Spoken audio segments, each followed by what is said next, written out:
আল্লাহ পাক রব্বুল আলামিন যখন কাউকে ভালোবাসেন তার শরীরে চারটা নিশানা প্রকাশ হয়ে থাকে।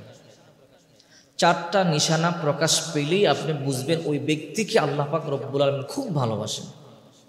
এর মধ্যে এক নাম্বার, যাকে আল্লাহ পাক রব্বুল আলামিন দ্বীনের প্রকৃত জ্ঞান দান করেন, প্রকৃত ইলম দান করেন, ওই ব্যক্তিকে আল্লাহ পাক রব্বুল আলামিন খুব বেশি ভালোবাসেন। কারণ সম্পদ আল্লাহ তাআলা সকলকে দেন, মুসলমানকে দেন, হিন্দুকে দেন, বৌদ্ধকে দেন, খ্রিস্টানকে দেন, যারা আল্লাহর ইবাদত করে তাদেরকে দেন, যারা আল্লাহর নাফরমানি করে তাদেরকেও দেন। কিন্তু দ্বীনি ইলম, প্রকৃত যে ইলমটা, দ্বীনের বুঝ, এটা আল্লাহ তাআলা সকলকে দেন না। বিশ্বনবী মুহাম্মদুর রাসূলুল্লাহ সাল্লাল্লাহু আলাইহি ওয়াসাল্লাম বলেন, মাই ইউরিদিল্লাহু বিহি খায়রান ইউফাক্কিহু ফিদ্দীন।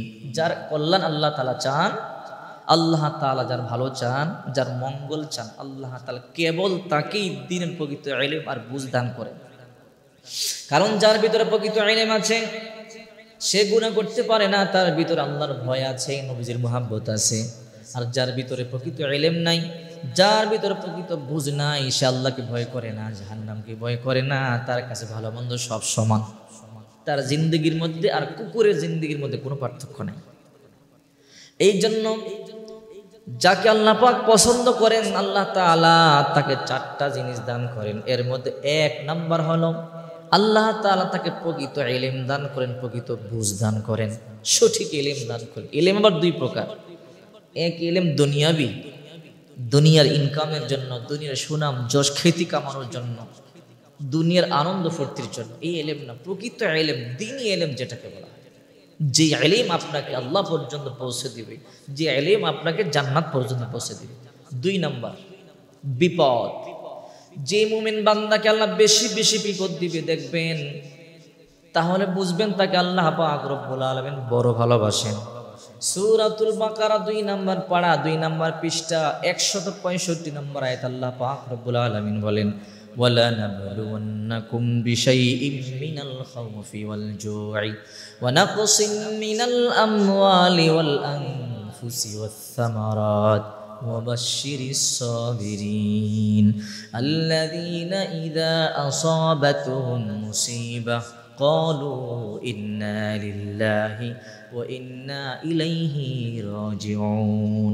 আমি অবশ্যই তোমাদেরকে পরীক্ষা করব, কিছুটা ভয়, ক্ষুধা, অভাব, অনটন, ফসলাদি বিনষ্টের মাধ্যমে, জানমালের ক্ষতির মাধ্যমে তোমাদেরকে পরীক্ষা করব। এই পরীক্ষায় যারা উত্তীর্ণ হবে, যারা ধৈর্য ধারণ করবে, ওয়াবাশশিরিস সাবিরিন, তাদের জন্যই সুসংবাদ। ইন্নাল্লাহা মা'আস সাবিরিন, নিশ্চয়ই আল্লাহ পাক ধৈর্যশীলদের সাথে আছেন।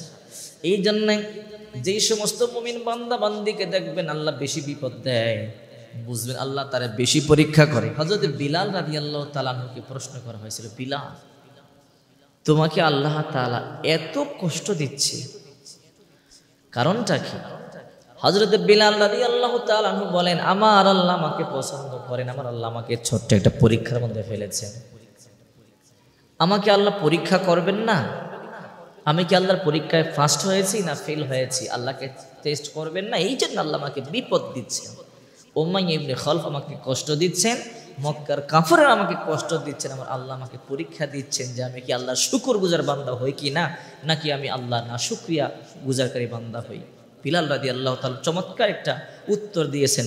সেই ধৈর্যের ফলে বিলালকে আল্লাহ এতটাই পছন্দ করেছে, রাসূল মিরাজে গেলেন, জান্নাতে ঘুরতেছেন, হযরতে বিলালের পায়ের শব্দ রাসূল পাক সাল্লাল্লাহু আলাইহি ওয়াসাল্লাম নবীজির সামনে শুনতে পেয়েছেন।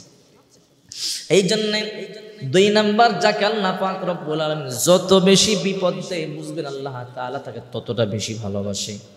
3 নাম্বার, দেখবেন যাকে তার প্রতিবেশীরা, আত্মীয় স্বজন, এলাকাবাসী, মুরব্বীরা যত বেশি ভালোবাসে, বুঝবেন আল্লাহ তাআলা তাকে ততটা বেশি ভালোবাসে। বিশ্বনবী মুহাম্মদুর রাসূলুল্লাহ সাল্লাল্লাহু আলাইহি ওয়াসাল্লাম বলেন, আল্লাহ পাক রব্বুল আলামিন যখন কোন বান্দা বান্দিকে ভালোবাসে, আল্লাহ পাক রব্বুল আলামিন তখন বলে, হে জিবরাইল, আমি অমুক বান্দা বান্দিকে ভালোবাসি, তুমিও তাকে ভালোবাসো। জিবরাইল বলে, আল্লাহ আপনি যেহেতু ভালোবাসেন আমিও তাকে ভালোবাসি। জিবরাইল তখন প্রথম আকাশে ঘোষণা করে, সপ্তম আকাশে ঘোষণা করে দেয়, আল্লাহ তার অমুক বান্দা বান্দিকে ভালোবাসি, আমিও ভালোবাসি, তোমরা ভালোবাসো। ওই ঘোষণা ষষ্ঠ আকাশে আসে, পঞ্চম আকাশে আসে, এরকম আস্তে আস্তে প্রথম আকাশ, প্রথম আকাশের ফেরেশতারা বলে, হে দুনিয়াবাসী, অমুক বান্দাবান্দিকে আল্লাহ ভালোবাসে, আমরা ভালোবাসি, তোমরাও ভালোবাসি, তোমার সবাই ভালোবাসে। নাম্বার 4, বিপদে যারা ধৈর্যশীল দেখবেন, এই লোকটা বেশি ধৈর্যশীল, বুঝবেন এই ব্যক্তিকে আল্লাহ তাআলা বড় ভালোবাসে। কারণ আল্লাহ পাক বলেছেন, ধৈর্যশীলদের সাথে আমি আছি।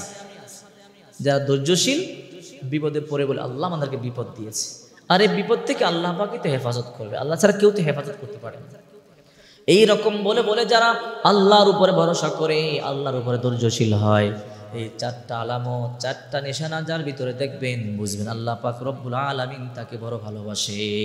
আর আল্লাহ যাকে বেশি ভালোবাসে তার মধ্যে 4টা নিশানা প্রকাশ পায়।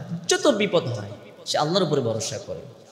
আইয়ুব আলাইহিস সালাম কত বিপদ আল্লাহ দিয়েছে, 18 বছর কীড়া পোকায় খেয়েছে, দেহে পছন্দ ধরেছে, এরপর বলেছে, আল্লাহ আমি আপনার উপরে ধৈর্যশীল, জানি বিপদ আপনি দিয়েছেন, আপনি ছাড়া বিপদ আসবার কোনো ক্ষমতা নাই, আল্লাহ এই বিপদ থেকে রক্ষা করবে মালিক আপনিই তো। আইয়ুব আলাইহিস সালাম ধৈর্যশীল হয়েছেন, পরে আল্লাহ যুবক বানিয়ে দিয়েছে, অর্থ সম্পদের মালিক বানিয়ে দিয়েছে, লম্বা হায়াত দিয়েছে। এই জন্যে যারা আল্লাহর উপরে ভরসা করে, আল্লাহর উপরে ধৈর্যশীল হয়, বলে আল্লাহ আপনি সব কিছুর মালিক, আল্লাহ তাআলা এদেরকে বড় ভালোবাসে। আর যাদেরকে দেখবেন এলাকার মানুষ বড় ভালোবাসে, বুঝবেন আল্লাহ পাক তাকে বেশি ভালোবাসে, যাকে আল্লাহ তাআলা প্রকৃত ইলম দিয়েছে। আর এই ইলম অনুযায়ী দেখবেন চলে, হক পথে চলে, মিথ্যা কথা বলে না, সুদ খায় না, ঘুষ খায় না, অন্যের ক্ষতি করে না, মানুষের উপকার করে, জাতির কল্যাণে নিয়োজিত ওই সমস্ত লোকদেরকে বুঝবেন আল্লাহ তাআলা বড় ভালোবাসে। এই আলামতগুলো, এই নিশানাগুলো যার মধ্যে প্রকাশ পাবে, বুঝবেন তাকে আল্লাহ ভীষণ ভালোবাসে।